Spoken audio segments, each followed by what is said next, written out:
ഇവിടെ ഇവിടെ ഇവിടെ.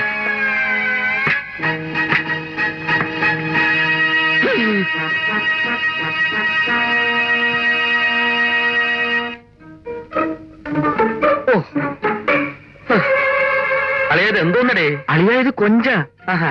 എന്റെ ആയുസ്സിൽ ഞാൻ ഇത്ര വലിയ കൊഞ്ചിനെ കണ്ടിട്ടേ ഇല്ല. നിന്നെക്കാളും വലുതാ. അപ്പോഴേ ഇത് എവിടുന്നാ തുടങ്ങേണ്ടത്? ഞാൻ കാണിച്ചു തരാം. ഓക്കെ.